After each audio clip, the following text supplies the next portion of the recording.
topic is core, and core is very, very important for injury prevention, for walking, running, and really lots of things. Opening and closing heavy doors, lifting stuff from a domestic perspective at home. It's also good for posture. A lot of the strength that we get in our legs and our arms starts with strength in the core. Sometimes people say, you know, everything from their hips to their back to their knees, and you know, hurts, or from time to time, or they start to increase their duration walking or running, and they start to have problems. You know, I realize, there's only so much time in the day when you have a job, or you have grandkids, or you have a combination of that, or whatever. And, you know, you think, okay, what's the most important thing? Getting my walking homework in, or my running homework in, or doing the stretching, or doing the core work, or, you know, icing, or, you know, that kind of thing. There's all these little things that you can do to help you along in your goal and your journey to getting more fit. And so sometimes we have to decide, okay, with the amount of time I have today or this week, given the nature of everything else you've got going on in your life, what's the most important thing for me to do with that time I have available? And so this is just one more of those little things that can help a ton if you can work it into your life. And so I'm going to do a little routine tonight, and I'm just going to start with a few reps and see how far I get, and then I may repeat it again for the purposes of explaining it or for you remembering it. And what I encourage you to do at home, on your own, or whether you're following along out there in the virtual world, I know a lot of people are tuning in live tonight, or they'll watch it later, is I encourage you to start slowly and increase gradually. So if you're not doing any core work right now, you don't want to start with 30 reps. Maybe you don't even want to start with 10. Maybe you want to just start with 5 reps or 3 reps or something that you know is real doable, and maybe just one set. And if you have 10 minutes, go through something for 10 minutes. If you have 20 minutes, maybe go through a set and then go back and repeat the set of the activities that I'm going to present. Also, I'm going to present some basic options and then some more advanced options, because we have such an awesome variety of abilities in here, and so I'm going to honor that and demonstrate some variability from that perspective. So whatever you do, don't overdo it. You should never have neck pain or back pain when you do core work. If you do, you just want to, you know, back off. Don't do that one, or do the more modified, gentle version of it, that kind of thing. So I'm going to start with upper abs, and you want to have your eyes focused in between your knees. And so you can have your hands like this, or you can have your hands like this, but either way, see where I'm going to focus my eyes right here. 2, 3, 4, and 5. And I'm being sure to keep the low back flat on the floor. So now a more advanced version is to focus your eyes straight up. So when we're going this way, we're working more of the lower abdominals. If we're going to go straight up, we're working more of the upper abdominals. And so this is a little bit more advanced this way. Okay? So again, when you're doing them there at home, just be careful that you don't overdo it. Now I'm going to go to obliques. If we do the more gentle version, some people call this penguin. So I'm just kind of sliding back and forth, side to side, 5 or 6 times on each side. A little bit more advanced version is to bring the elbow to the opposite knee. And you can do that about 5. I'm going about 5 times on each side, just so that anybody that wants to do it along at home, you can. And again, you can put your hands back here to support your neck if you need to.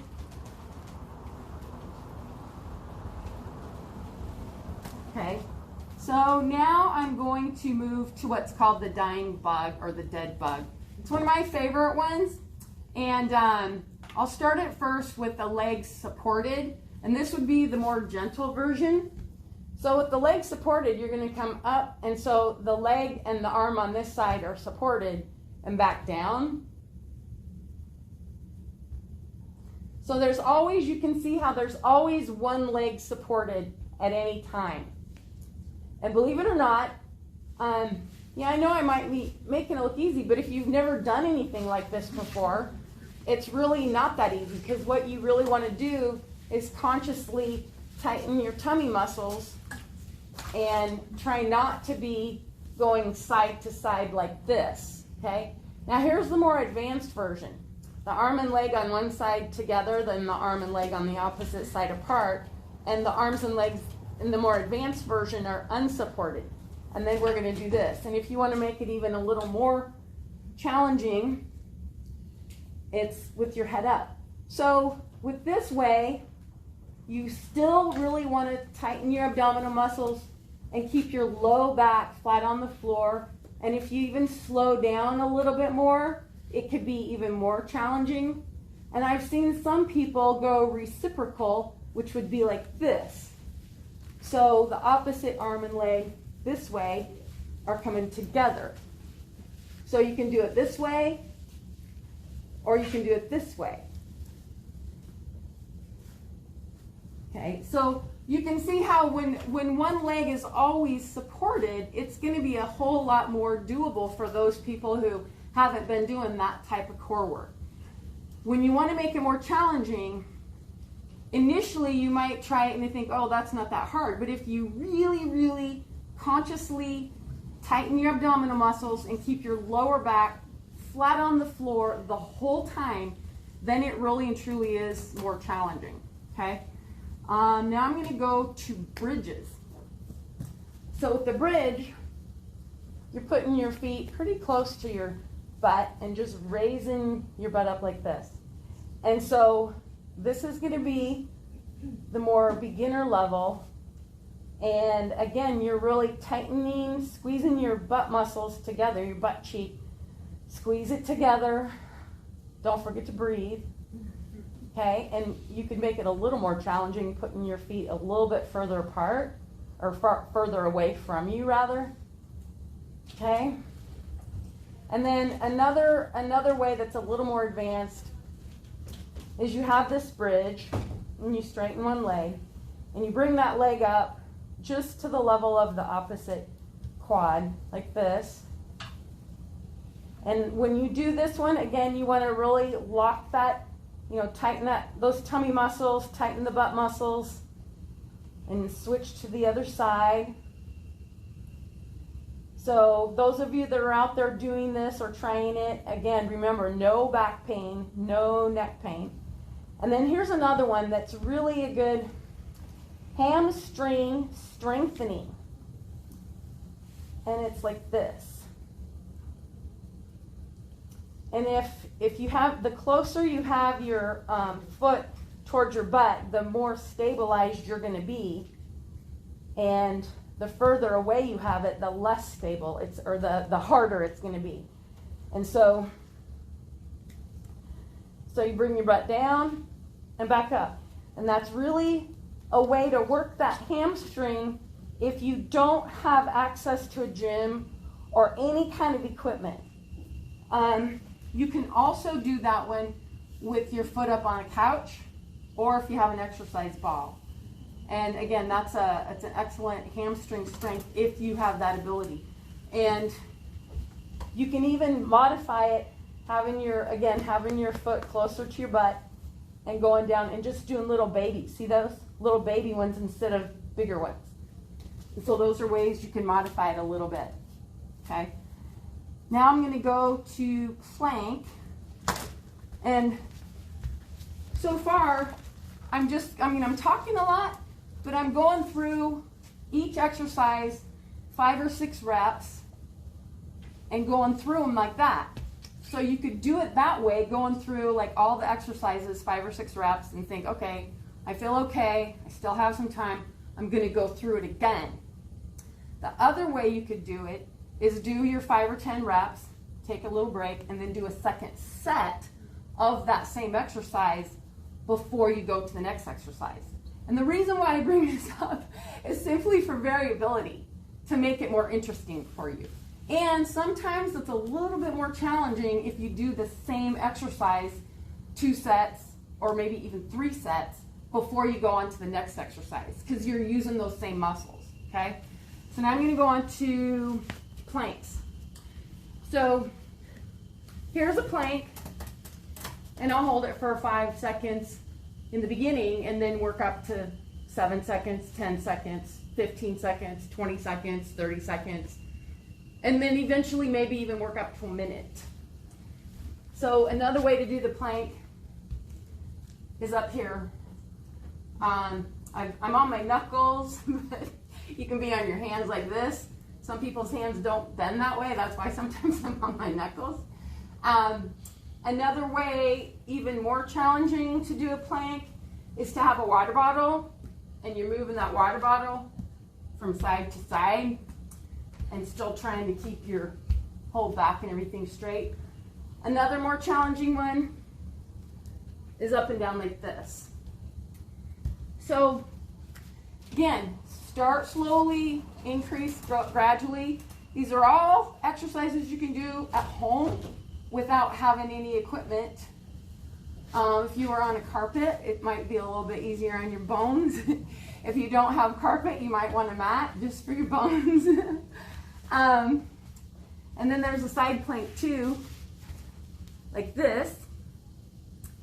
And same kind of thing. You can be on your forearm like this, holding that side plank. If you feel yourself start to sag, come back up, or maybe, okay, that's enough for now. You can also do that side plank this way. Okay, if you want a little more challenge, you can come down and go back up, come down and go back up. And when you do that side plank, there's a tendency to look over here like this. You want to look straight ahead, okay? It's going to keep your posture aligned a lot better. And then if you do it on one side, that side plank, of course, you're going to flip around, do it on the other side, okay? Leg lifts. So a leg lift is you're on your side like this, and you can be all the way down this way if you want, or all the way down this way. And you're, again, tightening your tummy muscles, tightening your butt muscles, bringing your leg up like this, starting with 5 or 10 reps, or whatever's doable for you. Even if it's 3, that's okay. And then after you do one leg going up like this, then you can put your knee in front and bring the opposite leg up this way. So you're working the abductors on this leg and the adductors on that leg. That's going to be on your test later, right? Okay, and then you would flip around. I'm going to flip this way and do the opposite. This. And again, you know, I think sometimes people think faster is better, but you can really focus on all the correct technique if you go slower. Okay, and then switch to this. These are the side leg lifts. Again, the mats are important to protect your joints if you're on a hardwood floor. And so you got to kind of gauge that a little bit. So those are leg lifts. And then there's one called seated clam. And Jen, I'm going to ask you to get me the stool from back there, please. And then Alana, if you could, is Alana here? Could you grab the camera? Because I'm going to stand up for this one. This is a special one, kind of a new one. I'm actually going to be on this. Yeah. Okay. So what I'm doing, it's called the seated clam. I'm squeezing my heels together. I'm sitting on the edge. In fact, I'll go this way so you can see. I'm kind of sitting on the very, very edge of the stool. And I'm squeezing my heels together and I'm squeezing my butt muscles together. This looks really easy. And the exercise calls for 30 seconds, 3 sets. I'm going to stop for a second. So it looks really easy, but it really is helping to tighten your butt. It's an awesome core, because core isn't just here. Core is everything I've been doing. Let's see, another core is, I'll show it to you in a second, but again, you're just sitting on the edge of the stool, pressing your heels together, squeezing your butt muscles together, and counting. And the whole time, you're holding it there. Okay, you can put that back on. Thanks. Okay, and I'm going to add another one that's not on there. I have a quick question. Yes. Go ahead. Should it be like a natural seated position, or like a chair, or could it be even on like a bench, or does it matter what height that is? I honestly, that's a good question. I honestly haven't tried it on a regular sized chair like that, because when it was explained to me by a physical therapist that I had gone to, it was explained standing up on the edge of a stool or sitting on the edge of a stool like that. So I honestly haven't tried it any other way. Okay. It seems to work the best that way for what apparently you're supposed to do. And then I'm going to do another one here. You can have your arms and hands like this or out like this. Superwoman, right? Okay. That's another for your back, obviously. Or you could probably go like this. And when you do ones like this, you can also do what's called pulsing. So you could pulse, pulse, or you could pulse 3 times. Okay? So there's different ways that you can do it. And the thing about core is sometimes while you're doing it, it might feel easy, and then guess what? You don't necessarily feel it till the next day, or maybe even 2 days later. That's why when we say start slowly, increase gradually, we're pretty serious about that. Start slowly, do something that you know you can do and feel confident about based on how much time you have in your day. And I guarantee you, if you start doing it on a regular basis, even if it's only 10 minutes 2 or 3 days a week, think about it. 10 minutes 2 or 3 days a week is better than nothing if you're not doing anything right now. And over time, you will feel a difference in terms of your posture, in terms of just your confidence. The reason why I say opening and closing heavy doors, back in my occupational therapy days, I used to teach body mechanics a lot. That was one of my focus areas. And people who have back problems, for example, or shoulder problems, there's a lot of common sense things we can do that's more efficient for walking and running, or more efficient for taking your groceries out of the back of your car, unloading them, opening and closing heavy doors. So common sense everyday things can become not just easier but safer if we have better core. Okay, so now I'm going to go through those again just to kind of refresh, because I still have some time. And that also illustrates that, okay, depending on how many reps you do, how many sets you do, you really can tailor this type of a routine to meet your individual needs, not just in terms of your ability, but also in terms of how much time do you have in your life that you can realistically commit to this. Okay, so now I'm going to go through it again. I've been down here for almost 20 minutes, been doing a lot of talking, but I've essentially gone through one set of those 5 or 6 reps. Okay, so now I'm going to do it again. So the upper abs, eyes focusing between the knees. So here we go. So I'm working the upper abdominal muscles. And again, when you do these, tighten your tummy muscles consciously, or shift your arms a different way. Okay, now I'm going to shift right up to the lower abdominal muscles and focus straight up there like that. You can see how it's a little more challenging. And the other thing is you don't have to bring your head and shoulders up very far. You could even just barely bring them up. And you are working those, okay? This way, if I'm going there, or just barely bring them up that way there, okay? So those are some basic crunches. Now the obliques, okay, or penguins, as some people call them.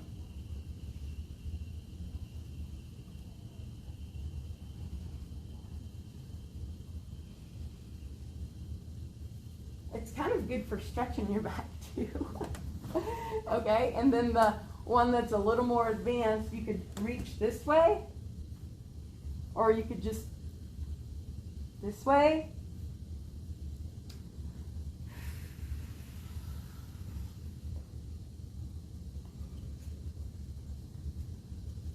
Okay,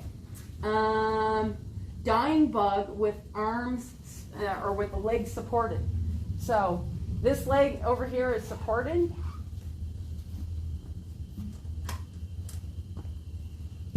One leg is always supported. You don't really have to worry about if you're doing the arm and leg on this side are together, or the arm and leg on, you know, if you're coming reciprocal like this. It doesn't really matter all that much. But just by the fact that you're doing this, you are working your abs. And then if you want it a little more challenging, the legs are unsupported. And you can switch it this way, or this way. I've seen both. And you can work up to whatever is reasonable for you, to where you're feeling the work, but you're not hurting yourself. That was the dying bug. And now the bridges. So you're just tightening your butt, bringing it up like that.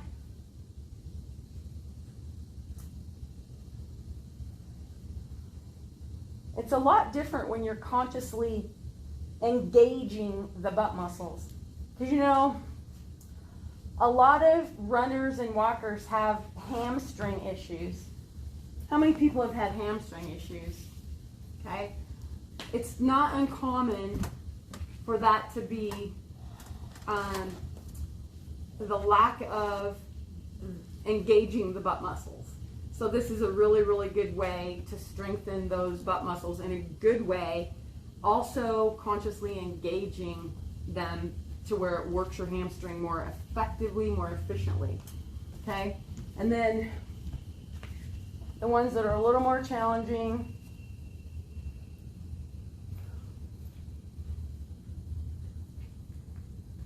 and of course the other side.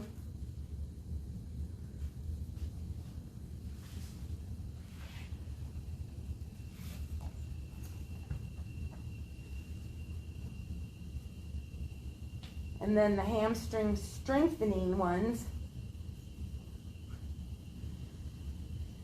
And when you do this, oftentimes the second set, you start to feel like things are firing more. There's little tiny organisms called Golgi tendon organs. And it works a lot with balance and proprioception, knowing where your body is in space, and you start to feel better and better and better sometimes that second set around. And now the planks. Still have just a few minutes left. So on your forearm plank, if you feel yourself sagging like that, then maybe it's time to stop. And then up on your hands planks. And then there's the variations of planks, and including the side plank. There's a side plank and some dips and leg lifts with the top leg and with the bottom leg. And then the seated clam, where you hold you squeeze your heels together, squeeze your butt, start with 5 seconds, work your way up to 10, 15, 20, 25, 30 seconds, 1 set, 2 sets. So a lot of different things you can do, core work. Are there any questions? Okay. I do actually have another question. How is core work different to Pilates? Or is there a lot of overlap there, or what's the I'm what's the sure difference? there's a whole lot of overlap. I am not a Pilates expert by any stretch, Karen, but there's a lot of overlap there, I'm sure, and a lot of it has to do with postural awareness. And so whether you do Pilates, core work, even oftentimes certain types of yoga is very, very much core oriented, and of course stretching oriented. And I have a good friend who teaches yoga, and the one thing that I noticed about her when she was doing it is she was so focused. She was so concentrating and focused to the point that it was almost like a meditation of sorts. It was so it can be relaxing, and while you want to work and sweating is normal, and you want to breathe, it can also at the same time be extremely relaxing, and almost like you get in a different zone where you can tune out distractions and really focus on technique, focus on your breathing, focus on your posture. And that's one of the things that my friend taught me, that who's a yoga, because sometimes she has come over to my house and I teach her my routine. I don't call it yoga, I call it Susan's exercise. And sometimes I'll go over to her place and she'll teach me her stuff. And it's kind of fun because we trade knowledge and resources and make it kind of interesting that way. But that's the one thing I learned from her, is really focusing on what you're doing and concentrating on technique and breathing. And so at the same time, it can really be relaxing. It's awesome. So, any other questions? I have a question. How many times a week do you need to do something like this in order to make it effective? That's a great question, Jana. How many times a week do you need to do something like this to make it really and truly effective? I try to do it at least 2 to 3 days a week. But here's the thing, and as I've said earlier, how much time do you have to commit to it? Truly. Because if you feel like you're so, strung out, or you've got your job, you've got your domestic chores, you've got so much time, there is some time where you want to go home and watch a baseball game, okay? Chill, chop vegetables. I'm giving you personal examples, okay? And so, okay, it is important for me to work it in. So the best time for me to work it in is usually at 6 o'clock in the morning, or maybe 7:30 in the morning, depending on the day. You have to really commit to it. So ideally, I would say 3 days a week. But that said, if you don't have 3 days a week, and part of that is how much time are you going to give those 3 days? 10 minutes, 3 days a week? 15 minutes, 3 days a week? 30 minutes, 3 days a week? Sometimes when I do it, I'm literally doing it an hour and 15 minutes, because I have 24 exercises, 24 different ones that I'm doing. A lot of them are standing on one leg, so it's very balance oriented and working very specific muscles with my feet because of my particular situation. So I'll spend that much time, but I commit to it like it's an appointment. So again, there's no black and white answer to that. I would say ideal, okay, 2 to 3 times for half an hour. That would be pretty darn, don't you think that'd be pretty good? How many people could commit 2 to 3 days a week for 30 minutes? Okay, 25 minutes. Okay, so, okay, 10 minutes. Could you commit? Okay, so, okay, does that answer your question? A lot more hands went up when I said, can you commit 10 minutes or 12 minutes or 15 minutes versus 30 minutes? It's like, oh my gosh, how can I do another 30 minutes when I've got everything else I've already got? So what I say is start with something. Start with, pick 2 of these. Start with 2 of these.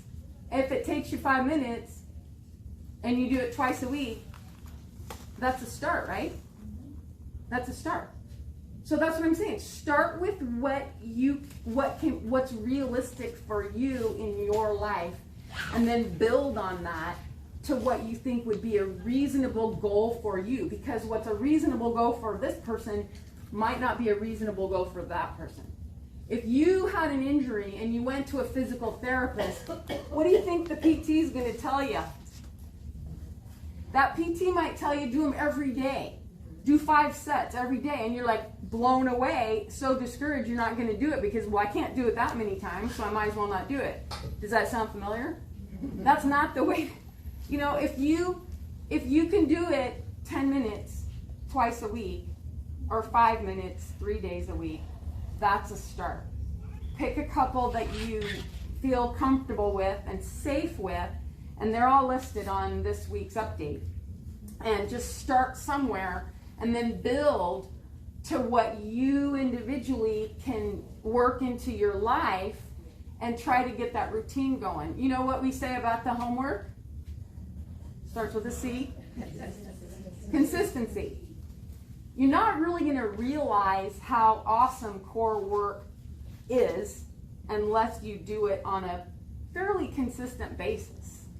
And that would probably be at least 2 to 3 days a week, I'd say, for at least 15 to 20 minutes around in there. And I think that's a pretty reasonable goal for people. But if you're doing it, if you do it 5 minutes, 2 days a week, that's still better than nothing at all. Because the other thing it'll do is it'll increase awareness of where some of the weaknesses are. And that's also really